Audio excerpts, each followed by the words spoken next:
मेरे पास 5 top level campus beauty roommates हैं। रोज रात सोने से पहले हमें पर्ची निकालनी पड़ती है, जिसका नाम निकलता है मुझे उसकी रजाई में सोना पड़ता है। और ये ब्यूटीज गुस्सा होने के बजाय उल्टा मुझे अपने बेड पर सुलाने के लिए आपस में लड़ती हैं। ये सब भसड़ इसलिए शुरू हुई क्योंकि मैं कॉलेज आने में 1 महीना लेट हो गया था और गलती से मुझे इन 5 ब्यूटीज के साथ एक ही रूम में डाल दिया गया। लेकिन इस हॉस्टल रूम में सिर्फ 5 ही बेड थे, इसलिए मैं रोज सुबह अलग अलग ब्यूटीज की रजाई में जगता हूँ। अभी की बात करूँ तो जैसे ही मैंने रूम का दरवाजा खोला, मुझे किसी ने खींचकर रूम के कोने में ढकेल दिया। फिर मैंने देखा कि 5 बड़ी ब्यूटीज गुस्से में आग बबूला होकर मेरे सामने खड़ी हैं। बोल जल्दी, तू यहाँ अंदर कैसे घुसा? नहीं तो हम तेरा कीमा बना देंगे। उनमें से एक लड़की ने गुस्से में चिल्लाते हुए कहा। बोलते ही एक लड़की ने अपनी गोरी और लंबी टांग उठाई और अपने नरम पैरों से मेरे सीने को दबा दिया। सही में ऐसे कचरे को तो मार देना ही ठीक रहेगा। एक और लंबी टांगों वाली ब्यूटी शू जिंगजिंग ने ठंडे दिमाग से कहा। उसकी आंखों में मेरे लिए जो नफरत थी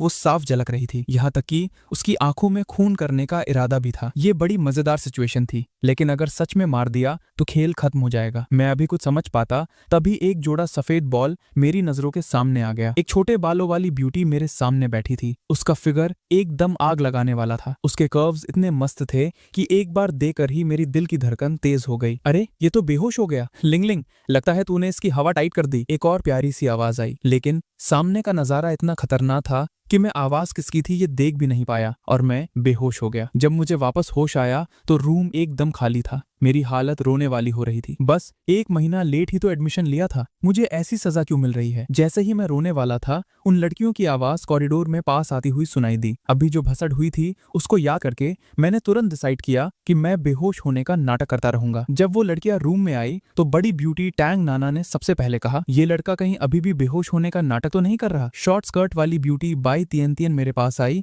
और हल्के से मुझे एक लात मारी। ओए उठ जा, ये मत सोच कि हमें समझ नहीं आ रहा। मैं अंदर ही अंदर डर गया, पर मैंने अपनी आंखें बंद रखी। तभी छोटे बालों वाली ब्यूटी लिंग लिंग नीचे झुकी, अपना चेहरा मेरे एकदम पास लाई और हल्के से बोली, बच्चे अगर और नाटक किया तो अंजाम बुरा होगा। उसकी सांसें मेरे चेहरे पर पड़ रही थी। मैं कांपने से खुद को रोक नहीं पाया, नहीं तो मैं इसका काम तमाम कर देती हूँ। ठंडी ब्यूटी शू जिंगजिंग ने ठंडे दिमाग से कहा। मैंने चुपके से एक आंख खोलकर देखा और फटाफट उठकर बैठ गया। ठीक है, मैं जग गया हूँ। मुझे नहीं पता तुम लोगों ने क्या झोल किया है, पर मैं यहाँ से नहीं जाऊंगा। ये रूम मुझे कॉलेज ने ही दिया है। मैंने जल्दी सब समझाया। मैं 1 महीना लेट एडमिशन लिया हूँ, शायद कॉलेज वालों से गलती हो गई होगी, लेकिन हॉस्टल वाली आंटी ने फाइनल चेक करके बताया था कि मेरा रूम यही है। मैंने हॉस्टल की पूरी फीस दी है। मैं सच में जानबूझकर यहाँ नहीं आया हूँ। मेरी बातें सुनकर उन 5 ब्यूटीज ने एक दूसरे की शक्ल देखी। असल में वो लोग पहले ही कॉलेज मैनेजमेंट से चेक कर चुकी थी कि मामला सच में ऐसा ही था, पर उन 5 को एक लड़के के साथ रूम शेयर करना बिल्कुल मंजूर नहीं था, इसलिए उन्होंने मेरी हवा टाइट करने का प्लान बनाया था। इसके बाद उन 5 ने मिलकर मुझे एकदम टाइट बांध दिया और मेरे मुंह पर टेप भी चिपका दी। अब थोड़ा ठीक लग रहा है। बड़ी ब्यूटी टैंग नाना ने अपने काम को देखा और फुल टशन में अपना सिर हिलाया। उसके सीने के वो 2 बड़े बॉम्ब भी उसके हिलने के साथ ऊपर नीचे हिले। चलो, आखिरकार शांति मिली। शॉर्ट स्कर्ट वाली ब्यूटी बाई टीएन ने अंगड़ाई ली। उसकी पतली कमर एकदम एनर्जेटिक और मस्त लग रही थी। क्या ये सच में ठीक रहेगा? ठंडी ब्यूटी शू जिंगजिंग ने अपनी दोनों गोरी और लंबी टांगों को एक साथ जोड़ा। उसके चेहरे पर अभी भी इरिटेशन साफ झलक रही थी। अरे ठीक है जिंगजिंग, इसको त्योहार वाले दिन जिभा कर देंगे, अभी टाइम है। छोटे बालों वाली ब्यूटी लिंग लिंग ने मजे लेते हुए कहा। सिर्फ एक प्यारी सी ब्यूटी सू याओ याओ ऐसी थी जिसने शुरू से एंड तक कोई भी खतरनाक वाइब नहीं दी। वो बस मुस्कुराते हुए मुझे घूर रही थी। मेरी नजरें अपने आप उसके चेहरे को स्कैन करने लगी। हालांकि टैंग नाना के उन 2 पहाड़ों ने उसकी आधी शक्ल छुपा ली थी, लेकिन उनके बीच से मैं देख सका था कि उसकी आंखों में थोड़ी शर्म साफ झलक रही थी। वो आज तो किसके साथ सोने वाला है? ये बात सुनते ही मेरा दिमाग एकदम से सुन्न पड़ गया और फटने को हो गया। ये पक्का कोई टेस्ट था। मुझे इस भसड़ में संभलना ही पड़ेगा, नहीं तो आज पक्का सड़क पर सोना पड़ेगा। कमीने, तू पक्का दिमाग में कुछ घटिया सोच रहा है ना? शू जिंगजिंग ने चिल्लाते हुए कहा। उसकी घूरती हुई आंखें जैसे किसी बहुत बड़े ठड़की को देख रही हो। ओए तू गलत मत समझना। टैंग नाना को लग गया था कि उसने थोड़ा अजीब तरीके से बोल दिया था और शू जिंगजिंग की बातों की वजह से उसकी सांसें तेज हुई और उसका चेस्ट ऊपर नीचे होने लगा और उसने आग बबूला होकर मुझे घूरा। क्योंकि इस रूम में सिर्फ 5 ही बेड हैं, इसलिए तुझे रात को किसी एक के साथ जगह बनानी पड़ेगा। लिंगलिंग ने सही टाइम पर बात संभाली। मैंने अपने सामने खड़ी इन 5 एकदम कड़क ब्यूटीज को देखा और कुछ गंदी बातें मेरे दिमाग में चक्कर काटने लगी। तू सच में एक ठरकी है। बाई टिएंटियन ने मेरे चेहरे पर अजीब सा रिएक्शन देखा और तुरंत समझ गई कि मेरे दिमाग में क्या चल रहा है। उसने अपनी पिंक मुट्ठी बनाकर मुझे जोर से एक कोहनी चिपका दी। अरे सॉरी, मेरा दिमाग थोड़ा ऑफ ट्रैक चला गया था। ये सब थोड़ा ज्यादा ही ऑकवर्ड हो गया है। फैंग युआन भाई, अपने दिमाग में कोई कचरा मत आने देना। शू याओ याओ की हंसी इस टाइम खतरनाक लग रही थी। अरे बिल्कुल नहीं, मैं दिमाग से एकदम ठीक हूँ। मैं तो स्कूल में हेल्थ मॉनिटर था। हाई स्कूल में सब मुझे हेल्थ वाले भैया बुलाते थे। मैंने बात घुमाते हुए एक खाली बेड की तरफ कदम बढ़ाए। देखो यहाँ एक खाली बेड है ना, मैं यही सो जाऊंगा। पर जैसे ही मैंने बेड पर अपनी तशरीफ रखी, बेड का लकड़ा अचानक से टूट कर अंदर घुस गया। मेरी तो एकदम जोकर जैसी हालत हो गई और मैं उस टूटे बेड में बुरी तरह फंस गया। इसलिए ही तो मैंने कहा था कि यहाँ टोटल 5 ही बेड हैं। लिंगलिंग ने था खार कर अपने हाथ फैला दिए। तू तो एकदम चलती फिरती आफत है। बाय टिएंटियन हंसते हंसते सांस नहीं ले पा रही थी। बाकी सबने भी मेरा जमकर मजाक उड़ाया। यहाँ तक कि बर्फ जैसी ठंडी शू जिंगजिंग के चेहरे पर भी एक छोटी सी स्माइल आ गई। वो मुझे पता है मेरी हालत पे हंसी आ रही है, पर क्या तुम लोग मुझे बाहर निकाली? मैं सच में फंस गया हूँ। मेरी तो हवा टाइट हो गई हंस हंस के। रुको, मुझे थोड़ा और हंसने दो। बाई टिएंटियन की आंखों में हंसते हंसते आंसू आ गए। कोई मेरी रस्सी ही खोल दो यार, मैंने दुखी मन से बोला। हालांकि मेरे मुंह का टेप तो उन्होंने निकाल दिया था, पर मैं अभी भी बंधा हुआ था। इस टूटे बेड से खुद बाहर आना मेरे बस का काम नहीं था। जब उन ब्यूटीज की हंसी कंट्रोल में आई तो उन्होंने मुझे उस बेड से खींचकर बाहर निकाला। क्या ये बॉन्डेज वाला खेल जरूरी है? बेड से बाहर आने के बाद भी मैं बुरी तरह से रस्सी से बंधा था। कैसा बांधने वाला खेल? ये हम अपनी सेफ्टी के लिए कर रही हैं। टैंग नाना ने एकदम सीरियस चेहरा बनाकर कहा। तो पहले शू जिंगजिंग से कहो कि अपनी विप नीचे रखे। मैंने धीरे से याद दिलाया। जिंगजिंग नीचे रख दो, नीचे रख दे उसको। टैंग नाना ने उसे समझाया। इस बार इस कचरे को छोड़ देते हैं, हमें इसको नए साल पर ठीक करना था ना, शू जिंगजिंग ने बर्फीली आवाज में कहा और मुझे ईयू वाले लुक से घूरा। लेकिन ना चाहते हुए भी उसने अपनी विप नीचे रख दी। ऐसा लग रहा था कि वो थोड़ी मायूस हो गई। अब क्या करें? क्या इसे सच में हमारे साथ बेड शेयर करना पड़ेगा? बाई टिएंटियन ने अपने क्यूट से गाल फुलाते हुए पूछा। वो 5 मेरे चारों तरफ घेरा बनाकर खड़ी हो गई और आपस में भसर करने लगी। क्या इसको जमीन पर नहीं सुला सकते? इसको टॉयलेट में फेंक देते हैं, इसको काट डालो, इसको भेज दो हॉस्टल वाली आंटी के पास। वो सब चिड़िया की तरह आपस में बोलने लगी और मैं बीच में बैठा ये सब सुनकर डर के मारे फट रहा था। मेरा दिल इतनी जोर से धड़क रहा था जैसे सीने से बाहर आएगा। वो ऐसे प्लान बना रही थी जैसे मुझे जिंदा चबा जाएंगी। एक काम करते हैं, हम पर्ची निकालकर डिसाइड करते हैं। ही लिंगलिंग ने थोड़ा दिमाग वाला प्लान दिया। सब एक दूसरे की शक्ल देखने लगी। उन्हें भी लगा कि ये तरीका ठीक रहेगा। फिर ही लिंगलिंग ने 5 पेपर की स्लिप्स लाई। उन पर सबने अपने अपने नाम लिखे और उन स्लिप्स को एक छोटे से डब्बे में डाल दिया। तू निकाल, टांग नाना ने मेरी तरफ उंगली करके कहा। मैंने डरते डरते अपना हाथ डब्बे के अंदर डाला। सू याओ याओ प्लीज, भगवान प्लीज, ऊपर वाले। बाकी इन 4 खतरनाक खूंखार चुड़ालों के आगे इनके मुकाबले सू याओ याओ एक फरिश्ते की तरह थी। मैंने अपने दिल में सू याओ याओ का नाम जपना शुरू किया और पूरी शिद्दत से प्रेयर की। इस भयंकर सिचुएशन में उसकी ये प्यारी और शांत नेचर ही मेरी आखिरी बचने की उम्मीद थी। जैसे ही मैंने स्लिप बाहर निकाली और उसे खोला तो उस पर लिखा हुआ था बाई टिएंटियन। ये ना, अबे क्या मजाक है? मेरा दिमाग एकदम सुन पड़ गया। मैंने अपना सिर उठाकर बाई टिएंटियन की तरफ देखा। मेरा नाम कैसे आ गया? मैं वापस निकालूंगी। बाई टिएंटियन ने अपनी आंखें फाड़ी और बिना मन के रोते हुए चिल्लाई। अब हो गया जो होना था। टांग नाना चल के आई। उसने बाई टिएंटियन की पीठ थपथपाई और उसे शांत करवाया। इसी बीच ही लिंगलिंग ने चुपके से वो स्लिप वाला बॉक्स अंदर रख लिया और मेरी तरफ एक अजीब सा स्माइल करते हुए देखा। अगर मुझे दिखा कि तूने टियान टियान को तंग किया है। शू जिंगजिंग की नजरें अब और भी ज्यादा नफरत से भर गई थी। उसने मुझे सर्दी भरी नजरों से देखा जैसे कि मैं कोई खतरनाक वायरस हूँ। सू याओ याओ ने बस एक स्माइल के साथ मेरी तरफ देखकर अपना सिर हिलाया और कुछ फालतू नहीं बोली। अब जो किस्मत में लिखा था, मैंने शर्म के मारे अपना सिर खुजलाया और एक झूठी हंसी के साथ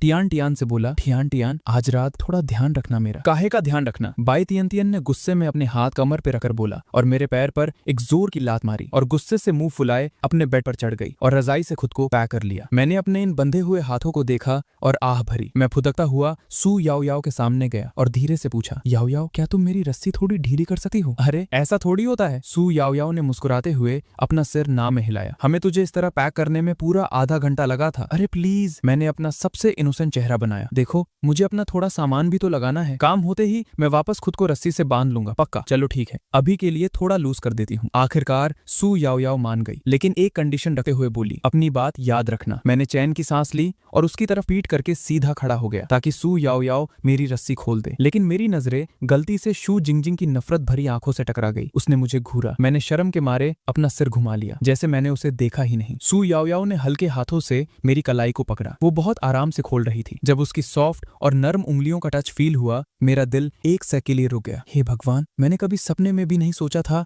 कॉलेज के पहले दिन मुझे किसी लड़की को टच करने का मौका मिलेगा। हालांकि ये सिचुएशन थोड़ी अजीब सी थी, वो भी इस फटी हुई हालत में, पर सच में लड़कियों के हाथ बहुत ही नरम होते हैं। अरे तेरा हाथ इतना गर्म क्यों है? सू याओ याओ ने अचानक से पूछा। उसकी आवाज में फिक्र साफ सुनाई दे रही थी। नहीं, कुछ नहीं हुआ, मैंने हकलाते हुए जवाब दिया। मैं मर्द हूं ना, मेरे अंदर एनर्जी ज्यादा होती है, ये सब नॉर्मल है। थोड़ी देर में सू याओ याओ ने मेरी सारी रस्सी खोल दी थी। मैंने राहत की सांस छोड़ी। मेरी बॉडी एकदम हल्की फील हो रही थी। बहुत तंग किया मैंने तुझे याओ याओ। अरे इसमें थैंक्स कैसा, सू याओ याओ ने प्यारी आवाज में कहा। लेकिन एक पल के लिए उसकी नजरें मुझसे मिली तो वो अचानक से शर्मा के अपना सिर नीचे कर ली। मैं एक पल के लिए फ्रीज हो गया। मुझे अजीब सी एक फीलिंग आई जैसे पहले उसे कहीं देखा हो, लेकिन मैंने उस बारे में ज्यादा भसड़ नहीं पाली। धीरे धीरे टाइम बीता गया। पूरी दोपहर काम करने के बाद मैंने अपने सारे कपड़े और सामान जगह पर रख दिए। जब मैंने नजरें ऊपर की तो गलती से कपड़े सुखाने वाले स्टैंड पर पड़े कुछ कपड़ों पे मेरी नजर पड़ गई, और वो अलग अलग डिजाइन वाले अंडरगारमेंट्स थे। वो सबसे बड़ा ब्लैक लेस वाला पक्का टंगनाना का होगा। सही बात है, सिर्फ वही इस साइज को झेल सकती है। पर ये डिजाइन थोड़ा ज्यादा ही हटके नहीं है? कौन पहनता है ऐसी चीजें यार? मैं मन ही मन सोच ही रहा था और मेरी नजर थोड़ी देर वही अटकी रह गई। अचानक मुझे अपने पीछे एक भयंकर मौत जैसी फीलिंग आई। मैंने जैसे ही गर्दन पीछे घुमाई तो सामने सू जिंगजिंग की बर्फ जैसी शक्ल खड़ी थी। मैं कुछ भी बहाना बनाता उससे पहले ही मेरी कमर पर एक लोहे जैसा मुक्का पड़ गया। अटैक!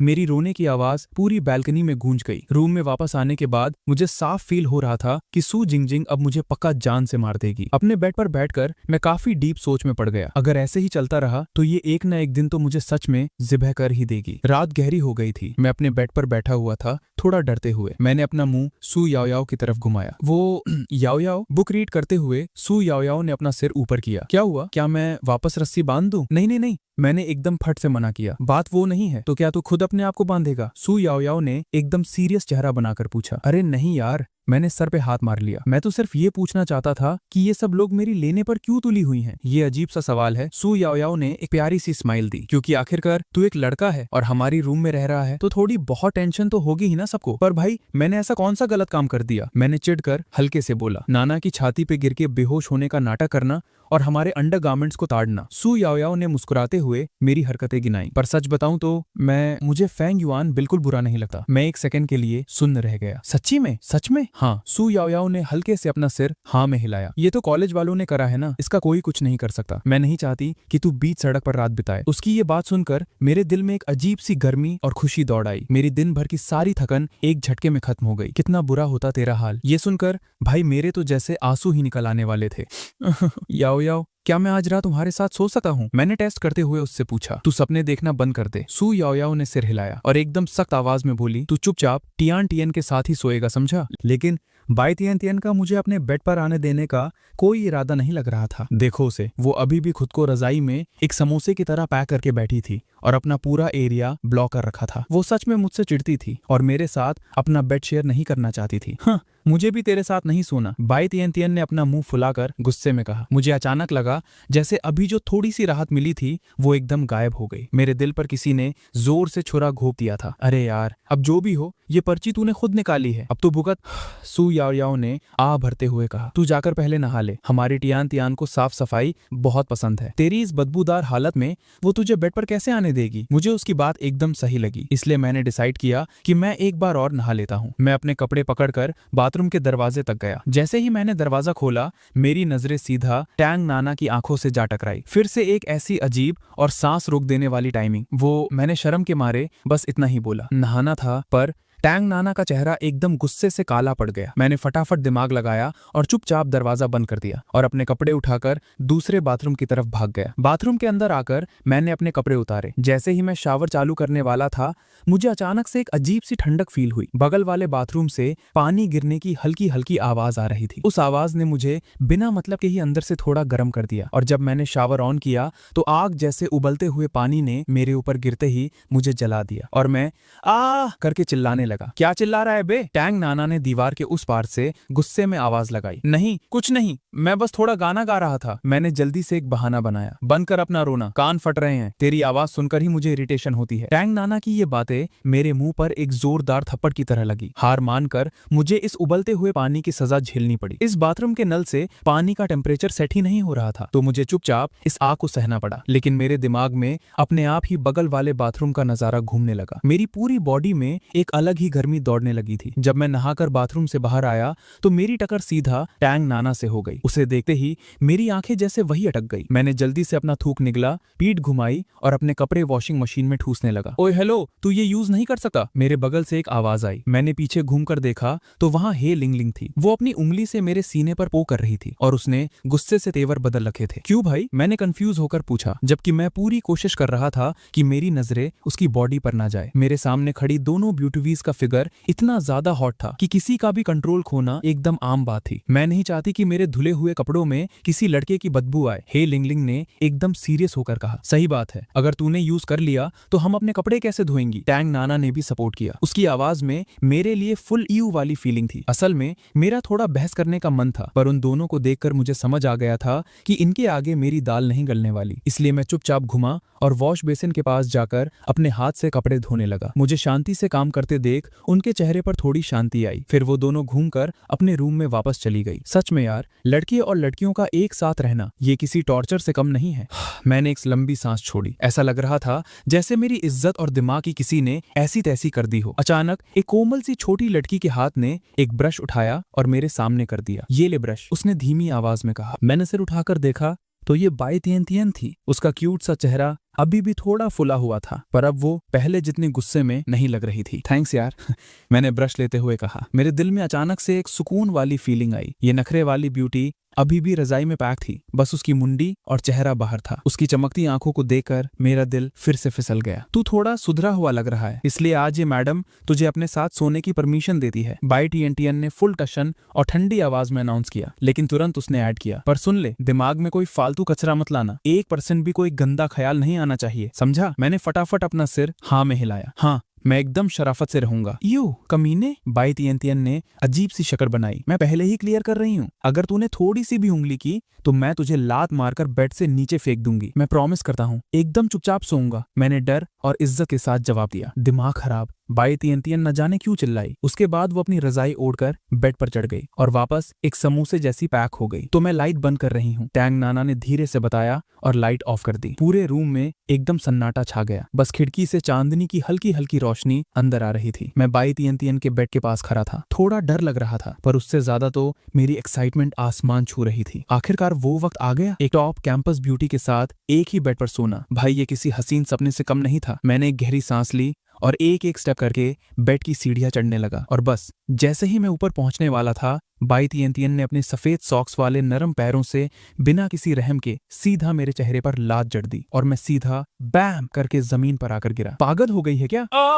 मैं दर्द से चिल्लाया। मेरे मुंह पर एक भयंकर लात पड़ी थी और मैं सीधा अपने पिछवाड़े के बल जमीन पर गिरा था। तियन, क्या तू मेरे बेड पर आने का स्वागत ऐसे ही करने वाली है? हालांकि पूरा अंधेरा था और मुझे बाई तियन की शक्ल नहीं दिख रही थी, पर उसके अंदर से जो आग निकल रही थी उससे मैं समझ गया कि वो इस वक्त गुस्से से फाटी जा रही है। क्या और भी कोई तैयारी करनी बाकी है? मैंने जमीन से उठते हुए डर डर के पूछा। मैं तो अभी नहा कर आया हूँ, मैं एकदम साफ हूँ। मैं उसकी बात नहीं कर रही बेवकूफ, बाई तियन की आवाज में आग भरी हुई थी। तो क्या मुझे बेड पर आने से पहले कोई वार्म अप एक्सरसाइज वगैरह करनी है क्या? मैंने एकदम मासूम शक्ल बनाकर पूछा। कौन सा वार्म अप गधे? बाई तियन मेरी इस अजीब बेवकूफी से तंग आ चुकी थी। उसकी फ्रस्ट्रेशन अपीक पर थी। उसने मुझे फिर से एक लात मारने के लिए अपना पैर उठाया, पर मेरी इस बेचारी और दुखी शक्ल को देखकर उसने अपना पैर रोक लिया, पर उसकी सांसें अभी भी गुस्से से तेज चल रही थी। तेरी अपनी रजाई कहाँ है गधे? बाई तियन ने अपने गुस्से को कंट्रोल करते हुए पूछा। रजाई? मैं थोड़ा कंफ्यूज हो गया। वो तो सूटकेस में पड़ी है, तो निकाल उसको। क्या तू सच में मेरे साथ एक ही रजाई में घुसने का प्लान बना रहा था? बाई तियन की आवाज गुस्से से और तेज हो गई। मेरा दिमाग अचानक से चमका। अरे हाँ,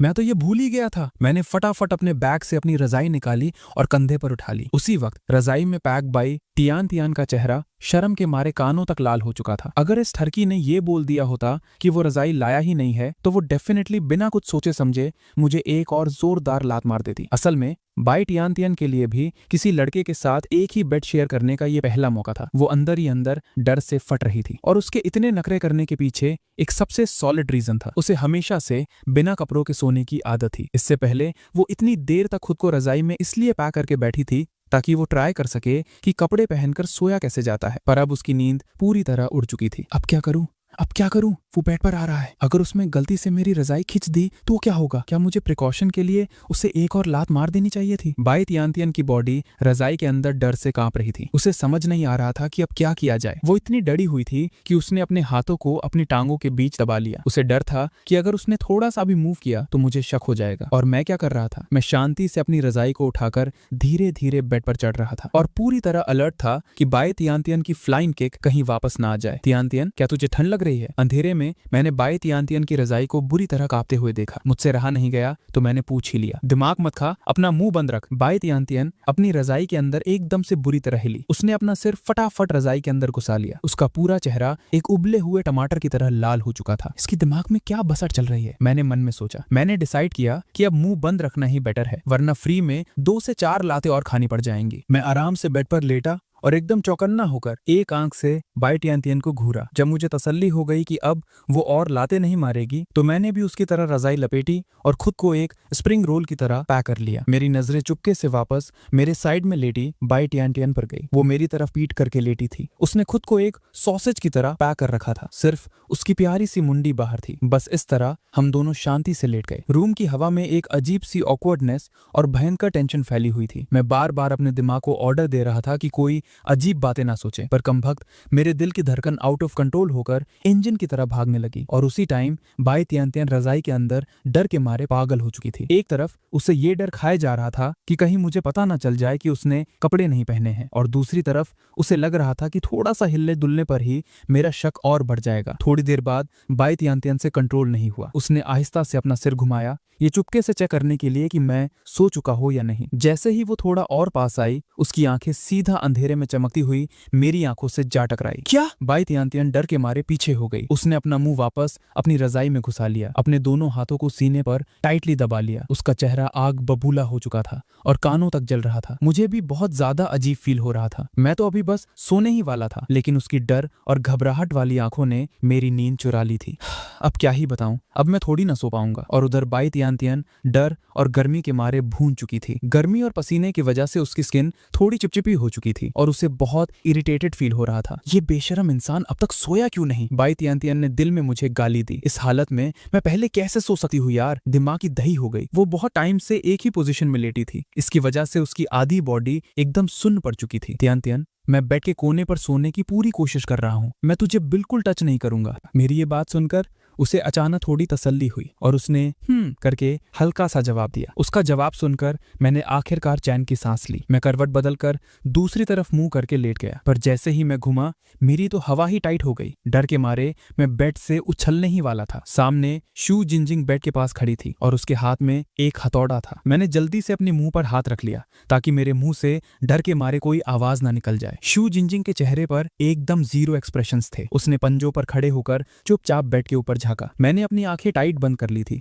ताकि उसे मेरी तरफ से कोई शक ना हो। जब उसने देखा कि मैं कोई हरकत नहीं कर रहा हूं, तब जाकर शू जिंजिंग अपना हथौड़ा लटकाते हुए आराम से झूलते झूलते अपने बेड पर वापस चली गई। भाई साहब, ये कैसी पागल लड़कियां हैं यार? मेरी तो आत्मा ही निकल रही थी डर के मारे। मेरे माथे पर ठंडे पसीने छूट रहे थे, पर थोड़ी देर में मुझे भयंकर नींद आने लगी और मैं गहरी नींद में चला गया। उधर बाई तियानतियन भी थककर धीरे धीरे सो चुकी थी। पता नहीं कितना टाइम बीता, उसने एक सपना देखा। सपने में मैंने उसकी रजाई खींच ली थी। वो छूटने की पूरी कोशिश कर रही थी, पर उससे हिला तक नहीं जा रहा था। बाई तियानतियन अचानक से झटका खाकर नींद से उठी। जब उसे समझ आया कि वो सिर्फ एक सपना था, तो उसने चैन की सांस ली। उसने गर्दन घुमाकर मेरी तरफ देखा और पाया कि मैं अभी भी घोड़े बेचकर सो रहा हूँ। सपने में मेरा वो ठरकी चेहरा और कमीनी हंसी याद आते ही उसने गुस्से में आकर मुझे एक जोरदार मुक्का जड़ दिया। उसी वक्त मैंने नींद में ही अपना पेट पकड़ लिया और मेरे चेहरे पर दर्द साफ दिख रहा था, पर मैं उठा नहीं। बाई तियानतियन ने फिर से अपनी रजाई टाइट की और तब जाकर वो आराम से सो गई। सुबह हुई तो मैंने नींद में ही अपनी आंखें खोली। मुझे फील हुआ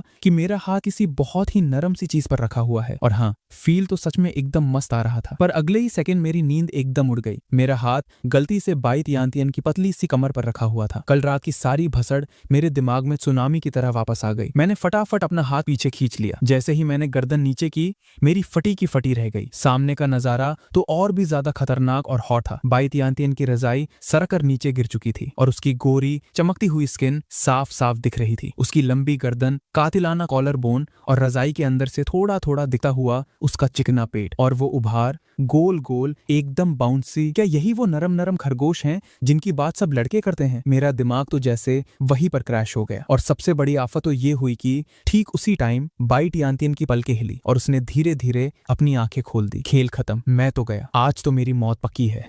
जैसे ही हमारी आंखें मिली, मेरी आंखों के सामने मेरी पूरी जिंदगी मूवी की तरह चलने लगी। अब मैं क्या करूं? सही बात है, अभी ऐसा नाटक करना ही ठीक रहेगा कि मैंने कुछ देखा ही नहीं है, पर मैं बोलूं क्या? रूम में भयंकर टेंशन और ऑकवर्डनेस फैली हुई थी। अगले ही सेकंड जब उसने अपनी खुद की बिना कपड़ों वाली बॉडी देखी तो उसके होश उड़ गए। गुड मॉर्निंग, मैंने किसी तरह हिम्मत जुटाकर बोला ताकि थोड़ी शांति मिले, पर सामने बैठी बाई तियानतियन ने कोई रिएक्शन नहीं दिया। उसकी आंखें एकदम फिक्स थी, जैसे उसकी आत्मा ही बॉडी छोड़ चुकी हो। हम दोनों बेड पर एक दूसरे को ऐसे ही घूरते हुए बैठे थे, बिना एक लफ्ज बोले। मैं साफ फील कर पा रहा था कि बाई तियानतियन की गर्म सांसें मेरे चेहरे पर लग रही हैं और मेरी तो सांस लेने में भी फटी पड़ी थी। एक काम कर, तू पहले अपने कपड़े पहन ले, मुझसे अब और ये टेंशन नहीं झेली जा रही थी। मैंने अपना हाथ आगे बढ़ाया और उसकी रजाई खींचकर उसकी नंगी बॉडी को कवर करने लगा, पर गलती से मेरी उंगली उसके उन नर्म एसेट से टच हो गई और मेरे पूरे बदन में करंट सा दौड़ गया। बाप रे, कितना नरम था। पर जब मैंने रजाई खींची तो वो उसके आसपास अटक गई। मैंने उस आगे पीछे कुछ नहीं सोचा और एक झटके से उसे खींच लिया। आखिरकार मैंने इस आफत को रजाई से ढक दिया। मैंने फटाफट अपनी रजाई उठाई और किसी चोर की तरह बेड से कूदकर भागा। सिर्फ उसकी वो टमाटर जैसी लाल शक्ल ही बता रही थी कि अभी अभी वहां क्या कांड हुआ है। फेंग युआन ने मुझे रजाई ओढ़ाई, पर वो मेरे साथ क्यों सो रहा था? कल रात शायद पर्ची मेरे नाम की निकली थी, पर वो भागा क्यों? क्या उसने मेरी... रुको, उसने सब देख लिया। उस वक्त बाई तियानतियन को फील हुआ जैसे उसके कानों के पास से आंसू की गर्म बूंदें गिर रही हैं। खत्म, अब मैं मर जाऊंगी। उसका सबसे बड़ा सीक्रेट पकड़ा गया था और वो भी एक लड़के ने देख लिया था। उसने रजाई के अंदर अपनी बिना कपड़ों वाली बॉडी को देखा और फिर मेरा वो रजाई खींचने वाला एक्शन याद किया। उसे सच में जमीन फटने का और उसमें समा जाने का मन कर रहा था। उसने डर के मारे दरवाजे की तरफ देखा। मैं तुझे वार्निंग दे रही हूँ, कोई फालतू हरकत मत करना। अगर तूने मेरे साथ कुछ भी करने की कोशिश की तो मैं... वो आ रही है। दरवाजे की दरार से मैंने देखा कि बाई तियानतियन उठ चुकी है, तो मैंने बिना सोचे समझे सीधा हेलिंगलिंग वाले बाथरूम में घुस गया। बाई तियानतियन और शू जिंगजिंग दोनों एक साथ बालकनी की तरफ आईं। बाई तियानतियन ने कपड़े पहन लिए थे, पर उसके चेहरे की लाली अभी तक गायब नहीं हुई थी। शू जिंगजिंग के बाल एकदम बिखरे हुए थे और उसके होठों के साइड में थूक लगी हुई थी। तियानतियन, तेरा चेहरा इतना लाल क्यों हो रहा है? बाई तियानतियन ने उसकी बात सुनी ही नहीं। उसका दिमाग अभी भी सुबह वाले कांड पर ही अटका हुआ था। तियानतियन, क्या हुआ? तबीयत खराब है क्या? शू जिंगजिंग ने अपना चेहरा उसके चेहरे से चिपका लिया। सच में ठीक है ना? जिंगजिंग, गुदगुदी हो रही है, तंग मत कर। बाई तियानतियन ने शू जिंगजिंग को हल्का सा पीछे ढकेला। उस कमीने ने कल रात तेरे साथ कोई उल्टी सीधी हरकत तो नहीं की ना? शू जिंगजिंग एकदम सीरियस लग रही थी। उसकी हमेशा ठंडी रहने वाली शक्ल इस वक्त थोड़ी क्यूट लग रही थी। नहीं नहीं, उसने कुछ नहीं देखा, बाई तियानतियन ने घबरा कर जवाब दिया। क्या नहीं देखा? शू जिंगजिंग ने क्रॉस क्वेश्चन किया। कुछ नहीं। बाई तियानतियन इधर उधर नजर चुराने लगी। तियानतियन, मेरी बात सुन, वो एक नंबर का कचरा इंसान है। कल रात मैं बालकनी में अपना हथौड़ा लेने आई थी और मैंने उस फेंग युआन को हमारे टांगे हुए अंडरगारमेंट्स को घूरते हुए पकड़ा। शू जिंगजिंग बोलते बोलते और गुस्से में आने लगी। बाथरूम के अंदर मैंने अपना एक पैर दरवाजे पर टिका रखा था और मेरी पूरी बॉडी हीलिंग लिंग से एकदम टाइट चिपकी हुई थी। ऐसा भी हुआ था, हीलिंग लिंग मेरे नीचे दबी हुई थी और हल्के से बड़बड़ाई। उसका चेहरा मुझे देखकर और ज्यादा ईयू वाला हो गया था। वो एक एक्सीडेंट था, कसम से। मैंने सफाई दी। तू कब तक ऐसे ही मेरे ऊपर चिपका रहेगा? उसने गुस्से से तेवर बदल कर पूछा। वैसे तू ऐसा छुप क्यों रहा है? अभी नहीं बता सकता, बाद में समझाऊंगा। तो मैं तेरे साथ यहाँ क्यों छुप रही हूँ? अरे प्लीज जा मत, अगर तू बाहर चली गई तो मैं भी पकड़ा जाऊंगा ना। और हाँ, उसने स्पेसिफिकली तेरे और नाना के कपड़ों को सबसे ज्यादा देर तक ताड़ा था। बाहर से शू जिंगजिंग की आग बबूला बातों ने बाथरूम के अंदर हम दोनों के बीच की सिचुएशन और भी ऑकवर्ड फॉरवर्ड कर दी। तब जाके मेरा ध्यान अपने चेस्ट पर चिपकी उस बहुत ही नरम चीज पर गया। जैसे ही मैंने ही लिंगलिंग का गुस्से से लाल चेहरा देखा, मैंने फटाफट शर्म के मारे अपना मुंह दूसरी तरफ घुमा लिया। अच्छा, तो उसे वैसे बड़े साइज पसंद है? बाई टियन टियन के दिल में एक अजीब सी फीलिंग आई, जैसे उसे ये बात सुनकर थोड़ा लूसा लूसा फील हो रहा हो। टियन टियन, तू बोल क्यों नहीं रही? शू जिंगजिंग ने पूछा। कुछ नहीं, चल जल्दी ब्रश कर ले, तेरी क्लास भी तो है थोड़ी देर में। हाँ यार। बाथरूम के अंदर हम दोनों को मजबूरी में उसी चिपकी हुई पोजीशन में खड़ा रहना पड़ा। ही लिंगलिंग लाइफ में पहली बार किसी लड़के के इतने पास आई थी, और ऊपर से मैं काफी लंबा चौड़ा था और उससे इतना टाइट चिपका हुआ था कि उसे सांस लेने में प्रॉब्लम हो रही थी। उसने अपने दोनों हाथ मेरे सीने पर रखकर मुझे ढकेलने की कोशिश की और अपने दिमाग को शांत करने लगी। मेरी हालत भी कहाँ ठीक थी। आज सुबह सुबह इतना खतरनाक और हॉट नजारा देखा था, और अब इस फाड़ू फिगर वाली ही लिंगलिंग के साथ एकदम दब कर खड़ा था। उस पल मेरी हवा टाइट थी और मुझे अंदर ही अंदर बड़ा अजीब फील हो रहा था। बहुत देर बाद जब बाई टियन टियन और शू जिंगजिंग बालकनी से चले गए, तब जाके हम दोनों ने आखिर कार चैन की सांस ली। हाश, चली गई तो अब छोड़ेगा या नहीं? क्या पूरी जिंदगी ऐसे ही चिपका रहेगा? ही लिंगलिंग ने मुझे आंख दिखाकर घूरा। मैंने जल्दी से उसे पीछे छोड़ दिया। ही लिंगलिंग ने मुझे तीखी नजर से देखा और हम दोनों बाथरूम से बाहर आए। मेरी तो जान ही निकल गई थी। उसने धीरे से खुद से कहा, तूने मुझे डराया था, मुझे लगा तू ठरकी सच में कोई घटिया हरकत करने वाला है। अरे मैं इतना गिरा हुआ भी नहीं हूँ, मैंने जल्दी से अपनी इज्जत बचाने के लिए बोला। फिर तू ये बता कि तूने बाई टियन टियन के साथ अंदर क्या किया? ही लिंगलिंग अचानक मुझे एक अजीब सी स्माइल के साथ देखने लगी। अरे कुछ नहीं था, छोटी सी बात ही, बताने लायक कुछ नहीं है। कहीं तूने? वो बोलते बोलते रुक गई। पागल है क्या? एक ही दिन तो हुआ है मिले हुए, और वैसी भसड़ तो नामुमकिन है। मैंने तो कुछ बोला ही नहीं, और वैसे भी मुझे बाई टियन टियन की मैटर से कोई फर्क नहीं पड़ता। उल्टा मुझे तो अब तू ज्यादा इंटरेस्टिंग लग रहा है। मुझे अचानक लगा कि इस लड़की की हंसी में बड़ा झोल है। तभी दूसरे बाथरूम से पानी की आवाज आई। सू याओ याओ ने दरवाजा खोला और आराम से बाहर आई। हम दोनों के तो तोते उड़ गए थे उसे देखकर। सू याओ याओ बिल्कुल नॉर्मल लग रही थी। उसके चेहरे पर वही स्माइल थी और वो बिना हमारी तरफ देखे हमारे बीच से निकल गई। सू याओ याओ की पीठ को देखते हुए मैंने और ही लिंगलिंग ने एक दूसरे को शक भरी नजरों से देखा। क्या सू याओ याओ ने सब कुछ सुन लिया था? जो बाहर बातें हो रही थी वो भी, और जो बाथरूम के अंदर चल रहा था वो भी? क्या उसे सब पता चल गया था? मैं पहले जाके कचरा फेंक आती हूँ, ही लिंगलिंग ने गड़बड़ाते हुए जल्दी से कहा। हाँ हाँ जा, मैं भी यहाँ थोड़ा ब्रश कर लेता हूँ। मैंने फटाफट एक बहाना बनाया। मेरी तो ऐसी हालत थी कि धरती फटे और मैं समा जाऊँ। नहाकर निकली सू याओ याओ से एकदम फ्रेश और मस्त खुशबू आ रही थी। वो आराम से अपनी क्लास की बुक्स सेट करने लगी। फिर बगल वाले ड्रॉर से उसने एक छोटा सा बॉक्स निकाला और साथ साथ मस्ती में गुनगुना रही थी। तभी टैंग नाना अंगाई लेते हुए अपने बेड पर बैठी। अरे बाप रे, इतना लेट हो गया? टैंग नाना जल्दी से बेड से कूदी और तेजी से बाथरूम की तरफ भागी। उसने रास्ते में देखा कि बाई टियन टियन टमाटर की तरह लाल शक्ल लिए सिर झुकाए खड़ी थी। पता नहीं क्या सोच रही थी। थोड़ा और आगे आई तो उसने ही लिंगलिंग को शर्म से मुंह छुपाते हुए बाहर भागते देखा। इस सब भसड़ ने टैंग नाना का दिमाग हिला कर रख दिया। मैं ब्रश कर रहा हूँ, मैं मस्त ब्रश कर रहा हूँ। मैं शीशे के सामने पागलों की तरह अपने दांत घिस रहा था, जैसे इस ब्रश के साथ आज सुबह की वो सारी कान वाली मेमोरीज भी साफ हो जाएंगी एक के बाद एक। सबको आज दौरे क्यों पड़ रहे हैं, और खासकर ये फेंग युआन, इसे देखकर ही मेरा दिमाग खराब हो जाता है। हालांकि एक पूरी रात बीत चुकी थी, पर उसे अभी भी ये बात हजम नहीं हो रही थी कि एक लड़का उनके रूम में घुसा हुआ है। और सबसे बड़ी आफत तो ये थी कि कल रात की पर्ची के सीक्वेंस के हिसाब से आज मेरी बारी थी उसके साथ सोने की। मैं अपनी धुन में लगातार ब्रश घिस रहा था। तभी मैंने शीशे से देखा कि टैंग नाना मुझे कातिलाना नजरों से घूर रही है। मुझे कुछ समझ नहीं आया। अब क्या हुआ भाई? अब मैंने क्या कांड कर दिया? सबके सब मुझे ऐसे ताने मारने वाली नजर से क्यों घूर रहे हैं? मैंने बच बच कर पूछा। वो नाना, देखो ना,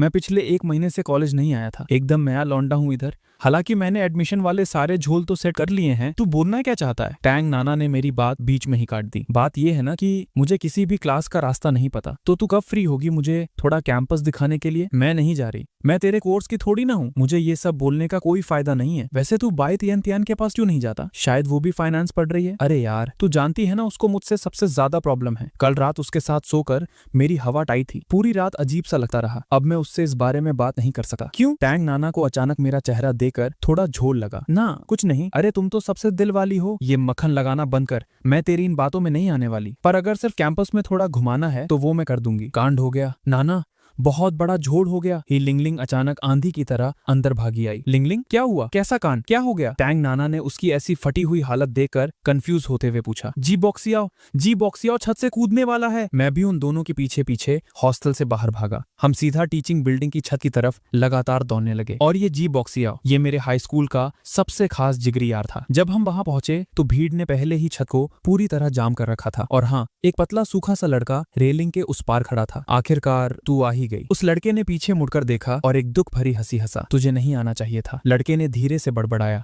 उसकी आंखों में एकदम मौत जैसी उदासी और मायूसी भरी हुई थी। नहीं, मेरा आना जरूरी था। मेरी आंखों में एकदम आग थी, जैसे मैं कोई जंग लड़ने जा रहा हूँ। मैंने भीड़ से बाहर निकलकर एक कदम आगे बढ़ाया। टैंग नाना और ही लिंगलिंग ने एक दूसरे की शक्ल देखी। उनके दिमाग में एक ही बात चल रही थी कि इन दोनों लड़कों को क्या दौरे पड़ रहे हैं। जी बॉक्सिया, पागलपन बंद कर, ऐसे मरने में कोई सॉल्यूशन नहीं है। मैं अपना वो हीरो वाला डायलॉग बोलता रहा। मुझे लगा कि मेरी बातों से उसे हमारी पुरानी दोस्ती और भाईचारा याद आएगा। जी बॉक्सियाओ ने एक शब्द नहीं बोला। मैंने देखा कि उसने आराम से रेलिंग के अंदर जंप मारी और मेरी तरफ एक एक कदम बढ़ाने लगा। उस बेचारे की हालत एकदम लाचार लग रही थी। मुझे लगा कि सच में मेरे शब्दों ने जादू कर दिया है। मैंने जोश में आकर अपने दोनों हाथ फैलाए और जी बॉक्सियाओ की तरफ भागने लगा। पर ऐसी की तैसी जी बॉक्सियाओ सीधा मुझे इग्नोर मारते हुए मेरे आगे से निकल गया और सीधा टैंग नाना के बिल्कुल सामने आकर खड़ा हो गया। और अगले ही सेकंड इस छपरी ने अचानक से फट करके घुटने टेक दिए। नाना, तू आखिर आ ही गई। मुझे पता था तू मुझे मरने के लिए ऐसे अकेले नहीं छोड़ेगी। तुझे पता है,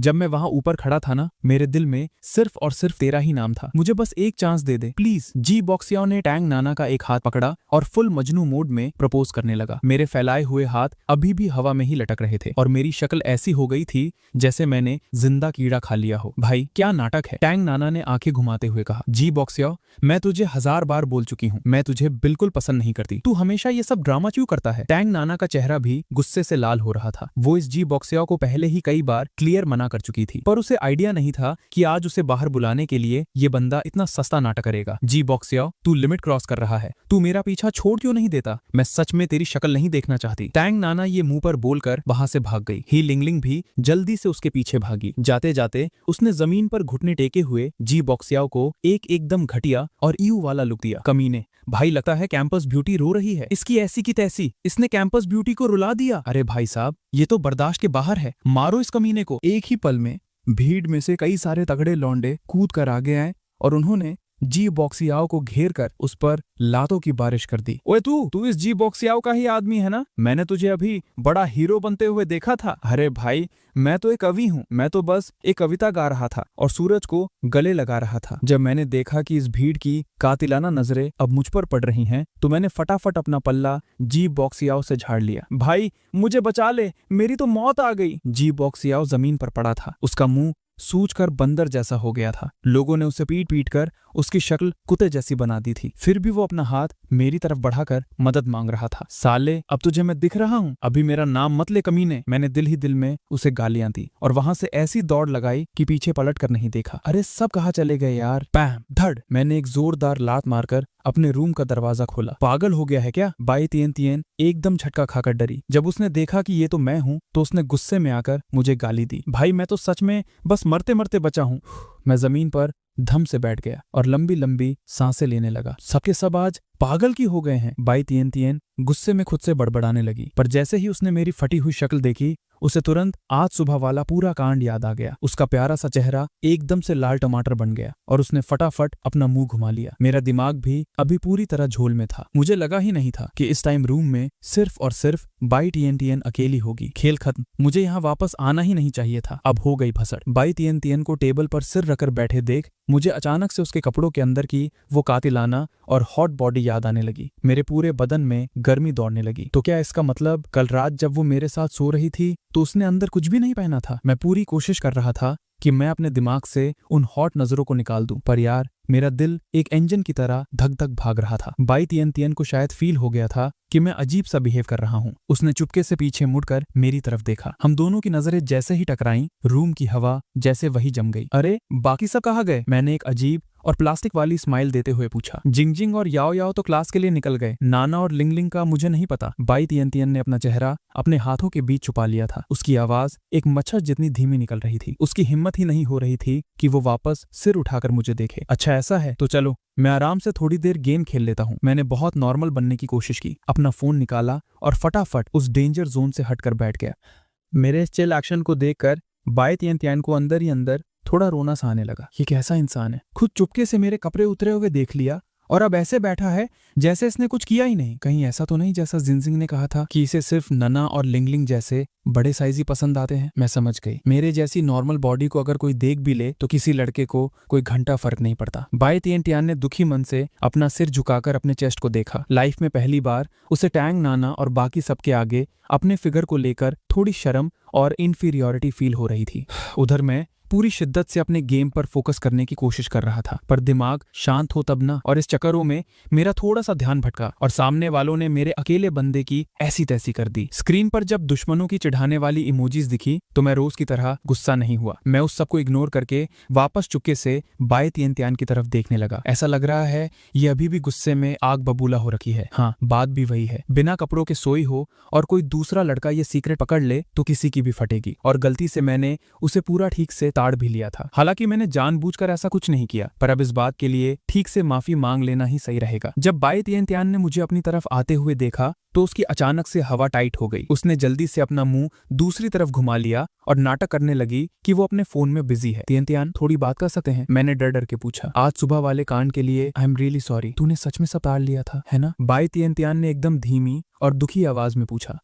हाँ। भाई, कितनी बड़ी बेइज्जती है। ये लड़का एक नंबर का कमीना है। मुझे कल रात इस बेचारे पर बिल्कुल तरस नहीं खाना चाहिए था। मैं कसम खाता हूँ, मैं ये बात किसी को नहीं बताऊंगा। तेरी बिना कपड़ों के सोने वाली बात अपने तक ही रखूंगा। गधे, ऐसे बेशर्मों की तरह ये बात मेरे मुंह पर क्यों बोल रहा है? बाई तिएनटियान का चेहरा कानों तक एकदम आग की तरह लाल हो गया था। उसने टेबल पर रखा अपना पेन पाउच उठाया और सीधा मेरे मुंह पर दे मारा। वो सच में एक एक्सीडेंट था। असल में उस टाइम मेरी आंखें टोटली बंद थी। अभी भी झूठ बोल रहा है ठरकी इंसान। बाई तिएनटियान ने चिल्लाते हुए एक मोटी सी बुक भी मेरी तरफ फेंक कर मारी। मैंने भी हिलने की या उस बुक से बचने की कोशिश नहीं की। मुझे लगा कि शायद ऐसे मुझे मारकर इसका थोड़ा गुस्सा शांत हो जाए। उस टाइम बाई तिएनटियान गुस्से से ज्यादा शर्म के मारे फटी पड़ी थी और उसे ये भी याद था कि इस लड़के ने खुद से उसके ऊपर रजाई लपेट दी थी। पर एक और बात थी जो उसे अंदर ही अंदर खाए जा रही थी, और वो ये थी कि इस ठरकी कमीने ने उसे टॉप टू बॉटम एकदम नंगा देख लिया, पर इसने उसके फिगर को लेकर एक लफ्ज तक नहीं बोला। क्या मेरा फिगर सच में इतना ही नॉर्मल और बेकार है क्या? लेकिन अभी के लिए बाई तिएनटियान ने गुस्से से फूले हुए गालों के साथ मुझे कातिलाना लुक देना बंद नहीं किया।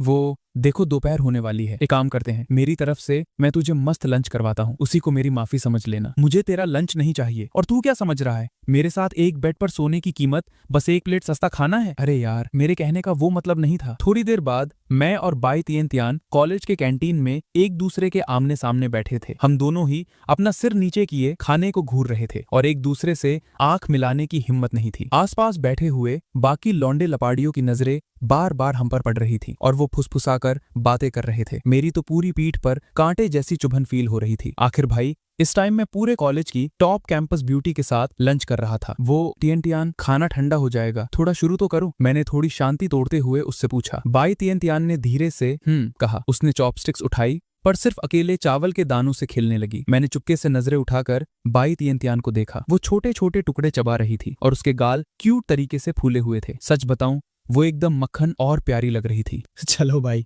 अब लगता है सब कंट्रोल में है। उसकी शक्ल देखकर लग रहा है कि अब इसने मुझे माफ कर दिया है। ओए सुन फंगयुआन, सच सच बता, तुझे मेरा फिगर कैसा लगा? ये सवाल पूछते वक्त बाई तिएनटियान शर्म के मारे पूरी लाल हो चुकी थी। उसे खुद अंदर ही अंदर लग रहा था कि वो थोड़ी बेशर्म हो रही है, पर क्या करे, उसे इस बात की सच में बहुत ज्यादा पड़ी थी। क्या बोला तूने? मैं अचानक से ये सवाल सुनकर एकदम सुन्न पड़ गया। इसका क्या मतलब था भाई? क्या ये मुझे अब जान से मारकर मेरा खेल खत्म करने वाली है? नहीं खाना मुझे, मेरा मूड खराब हो गया। मेरा ये सुन पड़ा रिएक्शन देकर बाई तिएनटियान गुस्से और शर्म से भर गई और अपनी जगह से उठकर जाने लगी। मैंने फटाफट अपनी जगह से जंप मारी और बाई तिएनटियान के कपड़ों का कोना पकड़ लिया। अरे रुको रुको तिएनटियान, मैं सच सच बता रहा हूँ ना, पक्का? बाई तिएनटियान के कदम वहीं रुके। उसने पीछे मुड़कर मुझे देखा। उसकी आंखों में थोड़ा गुस्सा था पर साथ में बहुत सारी उम्मीद भी थी। क्या तू सच में चाहती है कि मैं बोलूं? मैंने डरते हुए पूछा। जल्दी बोल ना, तू सच में दिमाग खा जाता है। मैंने एक लंबी सांस ली और हकलाते हुए बोला, तेरा फिगर बहुत मस्त है यार, सच में एकदम कड़क। बाई तिएनटियान ने हल्के से नाक सिकोड़ी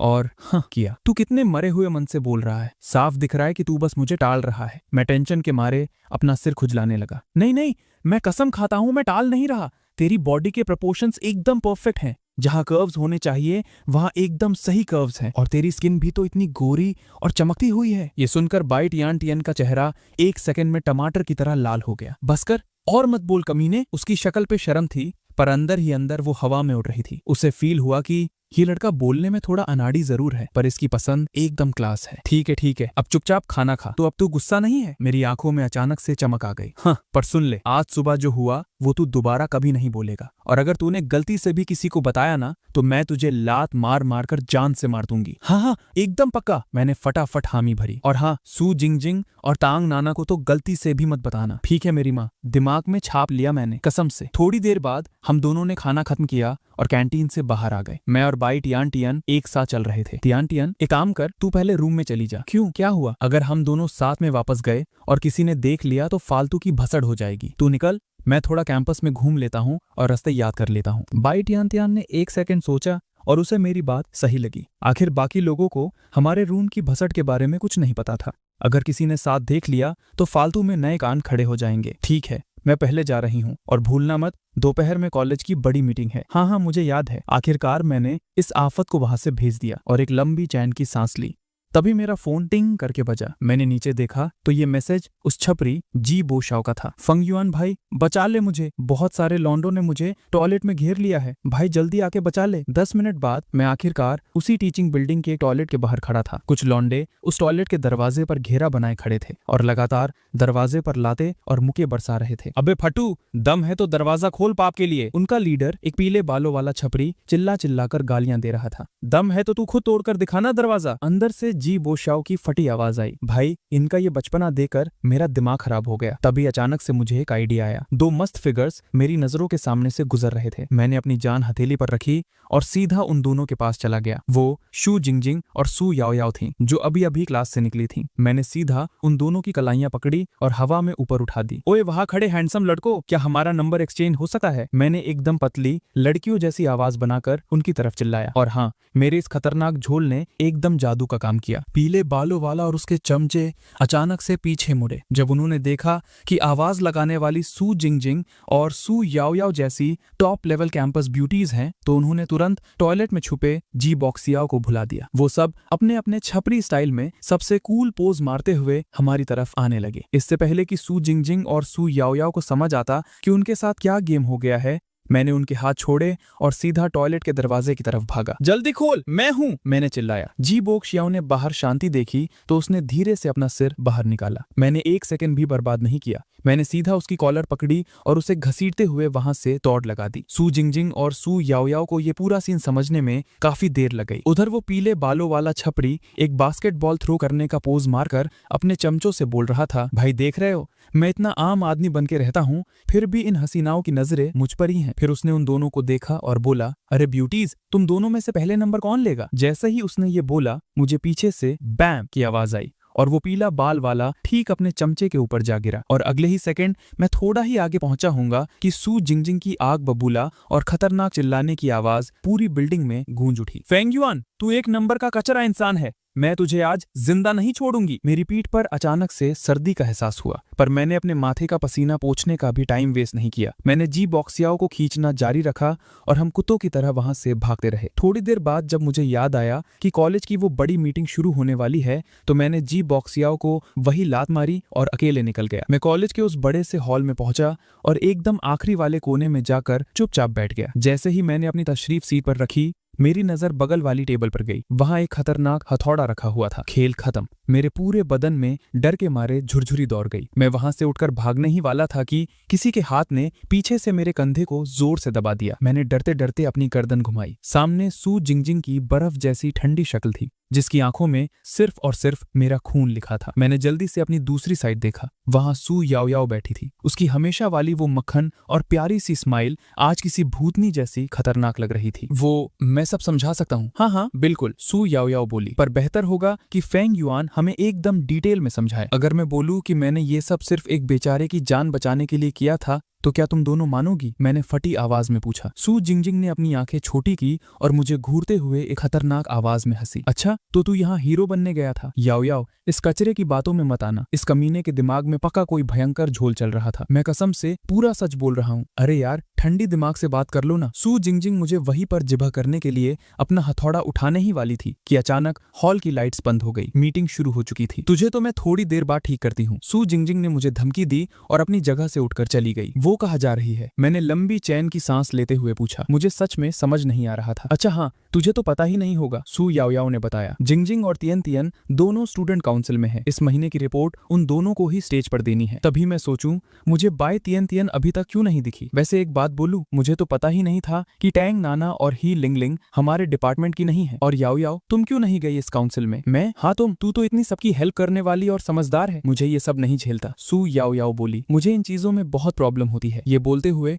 उसने अपने कान के पीछे से एक छोटी सी चीज निकालकर मुझे दिखाई। ये देख, मेरी फटी की फटी रह गई। वो सुनने वाली मशीन यानी एक हियरिंग एड था। इसका मतलब क्या सू याओ याओ बहरी है? उसे कुछ सुनाई नहीं देता? मुझे अचानक से ये सीन देखा देखा सा लगा, जैसे कल की ही बात हो। पर दिमाग पर बहुत जोर लगाने के बाद भी मुझे याद नहीं आ रहा था कि कहाँ देखा है। फेंग युआन भाई, क्या हुआ? सू याओ याओ ने वापस अपनी मशीन कान में लगा ली। कुछ नहीं, बस थोड़ा झटका लगा मुझे। अरे चिल कर, मुझे तो इसकी आदत हो गई है। फिर भी तेरे लिए नॉर्मल बातचीत करना काफी मुश्किल होता होगा ना? हाँ, थोड़ा तो होता है। वैसे अगर तुझे स्टूडेंट काउंसिल में आने का मन है तो तू डायरेक्ट फॉर्म भर सकता है। उनकी रिक्रूटमेंट अभी चल रही है। नहीं भाई, बिल्कुल नहीं, मैं तो बस ऐसे ही फालतू में पूछ रहा था। स्टूडेंट काउंसिल में आना अपने पैर पर कुल्हाड़ी मारने जैसा है। मेरे जैसे आलसी इंसान के लिए ये सब नहीं है। ऊपर से भाई, अगर मैं गलती से काउंसिल में चला गया तो मुझे वहां रोज बाय टियन तियान की शक्ल देखनी पड़ेगी, जो कि बहुत ही अजीब होगा। और सबसे बड़ा खतरा, सू जिंगजिंग के हाथों रोज जिबा होने का डर रहेगा। स्टूडेंट काउंसिल, भाई कुत्ते भी वहां ना जाए। लेकिन इसी बीच किसी ने ऐसी खतरनाक बॉम्ब फोड़ी कि मैं सुन पड़ गया। अब हम जियांगचन यूनिवर्सिटी के फाइनेंस डिपार्टमेंट की इस महीने की पनिशमेंट लिस्ट अनाउंस करने जा रहे हैं। जिसको सजा मिली है उसका नाम है फेंग युआन। अबे ये क्या भसड़ है? मेरी हवा टाइट हो गई। मुझे बिना किसी झोल के नोटिस क्यों मिल गया भाई? काउंसिल की इन्वेस्टिगेशन के बाद ये प्रूव हुआ है कि आज सुबह करीब 10:10 बजे अपराधी फेंग युआन ने बाकी डिपार्टमेंट के लड़कों के साथ मिलकर कॉलेज की लड़कियों को तंग किया और उनके साथ छेड़खानी की। इसने हमारे कैंपस का माहौल खराब किया और एकदम घटिया हरकतें की। इसलिए डिपार्टमेंट का फैसला है कि फेंग युआन को एक फाइनल और स्ट्रिक्ट वार्निंग दी जाएगी और सजा के तौर पर उसे पूरे 1 हफ्ते तक स्टूडेंट काउंसिल के एक्टिविटी रूम में झाड़ू पोछा मारना पड़ेगा। स्टेज पर बाय तियन तियान ने जैसे ही ये सब पढ़ा, उसके होश उड़ गए और उसके ठीक बगल में खड़ी सू जिंगजिंग को तो अपने कानों पर भरोसा ही नहीं हो रहा था। दूसरे लड़कों के साथ मिलकर लड़कियों को ताड़ना और गंदी हरकतें करना, तो ये कमीना आज सुबह यही सब करने बाहर गया था। आज सुबह इसने मेरे कपड़े उतारे हुए देखे वो कम पड़ गया था कि अब इसने दूसरी लड़कियों पर भी लाइन मारना शुरू कर दिया। ये सच में एक ठरकी कचरा है। ये सब सोचकर बाय टियन तियान गुस्से से लाल पीली हो रही थी और अपने दांत पीस रही थी। मेरी तो रोने जैसी हालत हो गई थी, पर मेरी आंखों में आंसू नहीं थे। भाई मैंने सच में कुछ नहीं किया, मेरी क्या गलती है? मैं तो वहां उस छपरी जी बॉक्सियाओ की जान बचाने गया था ना। किसमें इतनी हिम्मत आ गई जो मेरे सिर पर इतना भयंकर बिल फाड़ दिया? याओ याओ भाई, ये पूरा सीन एक बहुत बड़ा झोल है। ये सब गलत फहमी है। मैंने फटाफट मुड़कर बगल में बैठी सू याओ याओ को सफाई दी।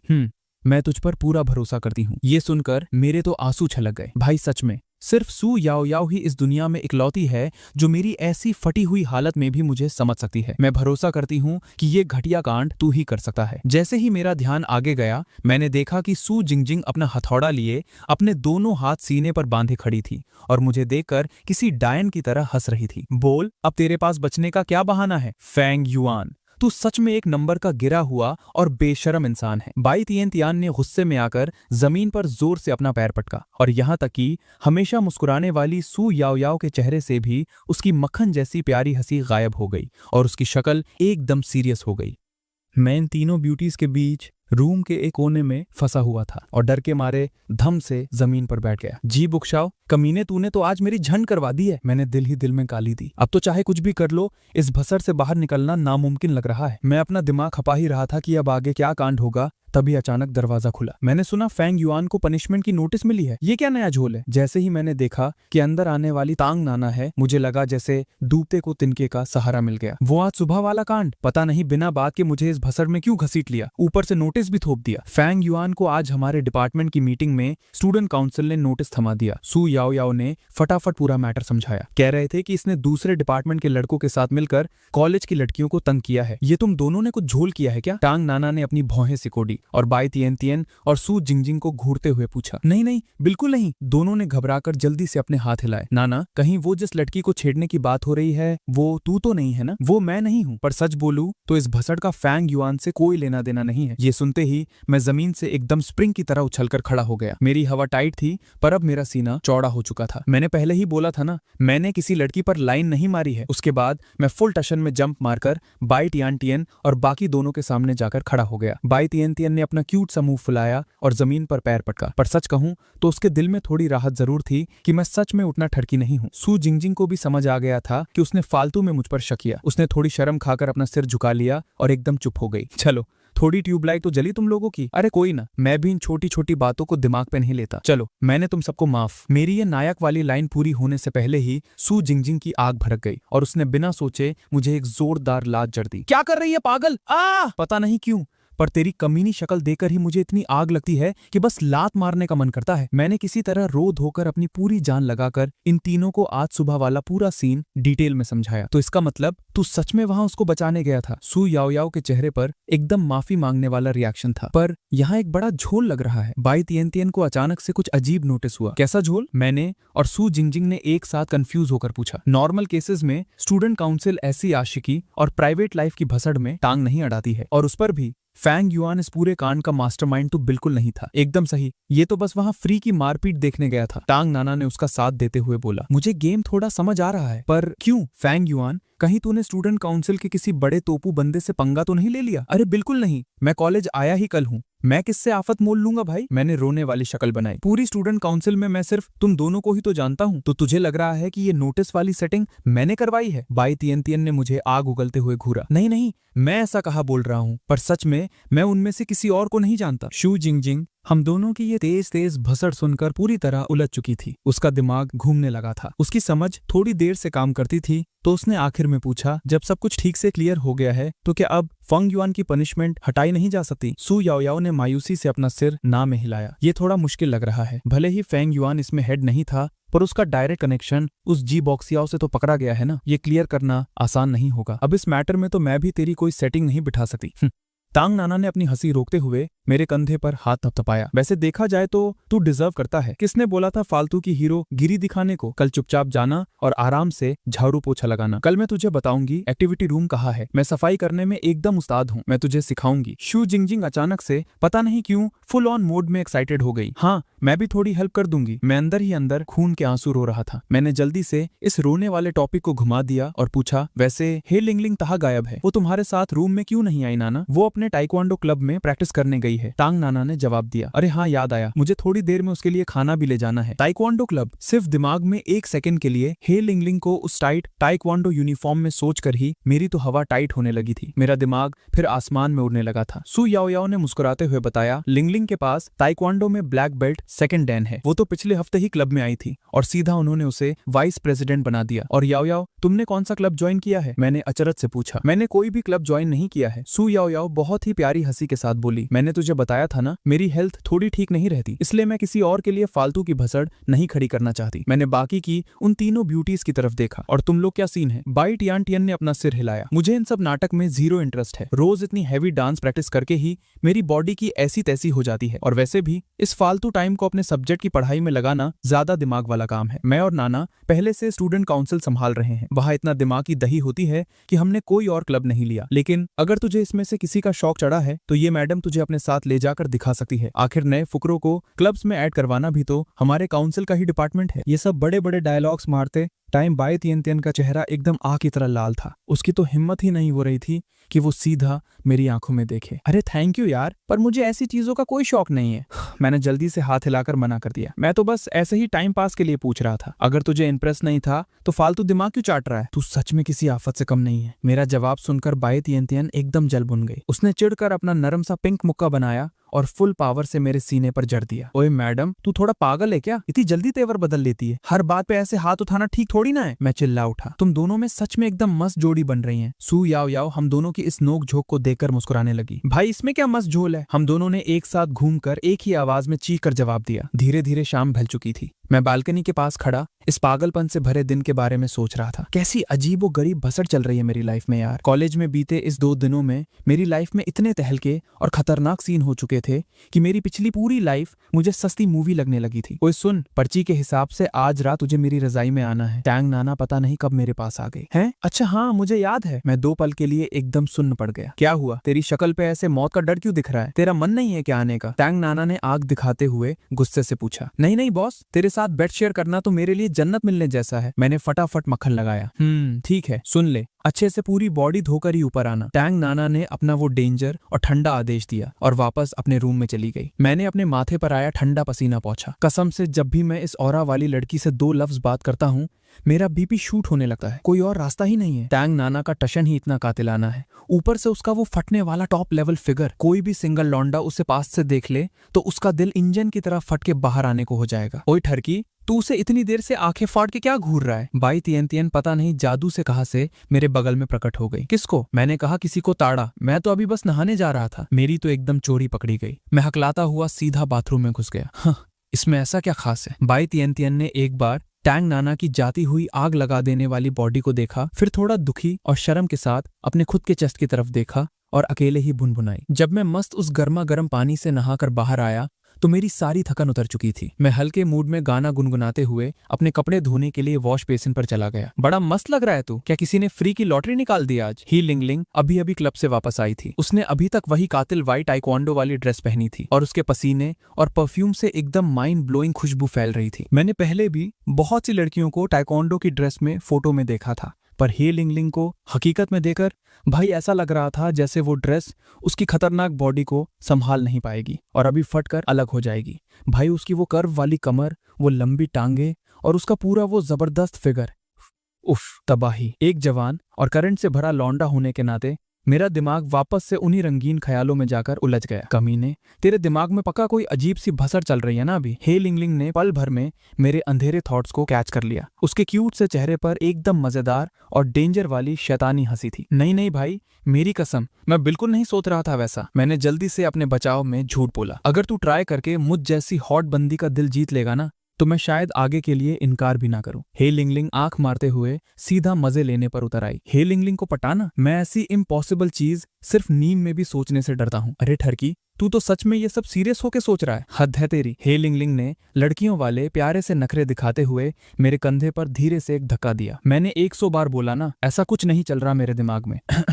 चल मुझे मेरे कपड़े धोने दे। मैंने नजर चुराकर भागने का रास्ता ढूंढा। आखिर अपने कपड़े धोने के बाद जब मैं वापस रूम में आया तो मैंने देखा कि टैंग नाना पहले से ही अपने बेड पर सेट थी और अपने टैबलेट पर कुछ सीरियल देख रही थी। भाई इस टाइम इस रानी साहिबा की शांति भंग करना ठीक नहीं है। मैंने आ भरी, पर ठीक उसी टाइम टैंग नाना ने मेरे आने की आहट सुन ली। फैंग युआन, अब ऊपर आजा। टैंग नाना ने फटाफट अपना टैबलेट स्क्रीन ऑफ कर दिया। क्या अभी सोने का टाइम हो गया है? मैं अचानक से होश खो बैठा। मैंने कहा बेड पर आ, मतलब चुपचाप ऊपर आ। टैंग नाना की आवाज में वो भौकाली वाली पावर थी जिससे ना कहने की हिम्मत किसी में नहीं थी। जैसे ही मैं डर डर के उसके बेड पर पहुंचा, मुझे तुरंत टैंग नाना की बॉडी से आती हुई भयंकर गर्मी फील होने लगी। मेरा पूरा सिस्टम पहले ही स्टेप पर हैंग हो चुका था। टैंग नाना अचानक मेरी तरफ करवट लेकर लेट गई। उसके खुशबूदार नरम बाल हल्के हल्के मेरी आंखों और चेहरे से घिस रहे थे, जिससे मुझे एक अजीब सी करंट वाली गुदगुदी फील होने लगी। तू आज पूरा दिन भर ठीक ठाक औकात में रहा है। टैंग नाना की हल्की नींद वाली आवाज में